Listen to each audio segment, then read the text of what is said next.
right, little update on the box Chevy LS swap frame off project.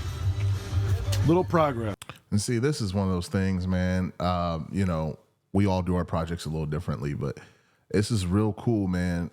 This is something I always wanted to do, and I think when you take your time and do it like this, you can really access everything so much better.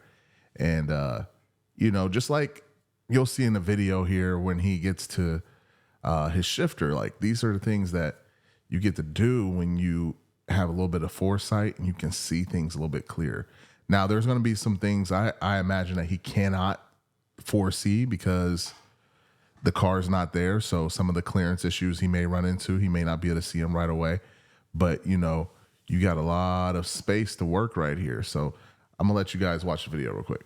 Yes, got the 6-liter in. Got the headers on. I ended up moving the motor mounts back 1 notch. The oil pan was real close to the cross member. So this is a 6-liter from a 2004. It's got 123,000 miles on it, and that is the matching transmission. That is a 4L80 out of the same vehicle. And I think that's the G-Force cross member too. So if it is, it's the same one that we're using on the box Chevy build that we're doing. I don't know if I put a video out on that yet, but I'm really, really happy with that product. So if that's the G-Force cross member, yeah, that's a solid piece right there. And it works with the factory like transmission mounts if you happen to get one. Guy in the city hooked me up.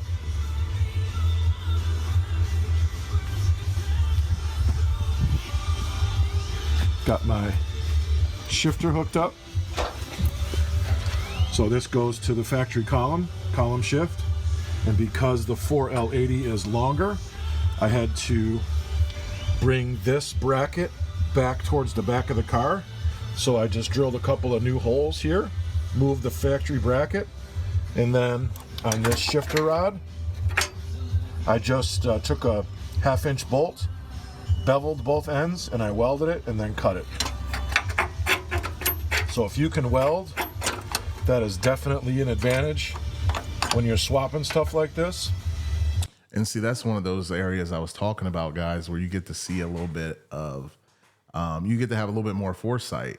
And I also noticed right here, it looks like he's got a proportioning valve with maybe a little bit of extra to it. Maybe it's a line lock or something like that. I'm not sure what that is, but you know, he's able to take care of that stuff right there, and he got plenty of access, man. This is real cool.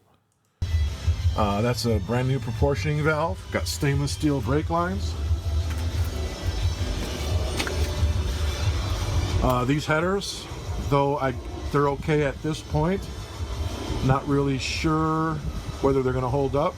One thing you have to do with these headers is you have to trim the ears on the transmission, both sides. I just used a right angle grinder to trim them. I believe it's okay. Other people have done it, so I don't force. Yeah, I'll go ahead and say I did that on my Regal build. If you guys haven't seen the Regal build, I got videos on that earlier in the video uploads. But yeah, I had to do the same thing on the Regal build, and I believe I did it on the Jeep Cherokee build. I did a 4L80 in that Jeep Cherokee. We had to chop those ears off. It's pretty common. I wouldn't lose any sleep over it. Or see any issues. Moving back, so if you've seen my other videos, I considered using the factory cross member for the transmission and then just opening up the other side so the exhaust can clear. But it looked hokey. I've seen the work after it's completed. It's hokey.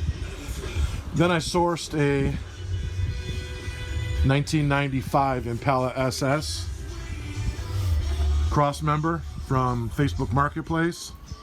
It's in really nice shape, but it was big and clunky, and you had to make funky bends in the exhaust in order to match the Impala SS.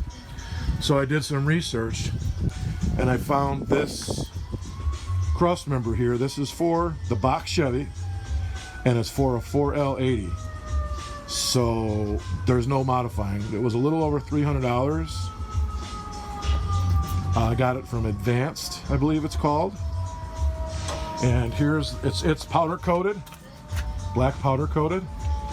And it comes with the 4 bolts, the hardware, and it bolts right in the exact location that the factory cross member was. And here's the part number, the little tag.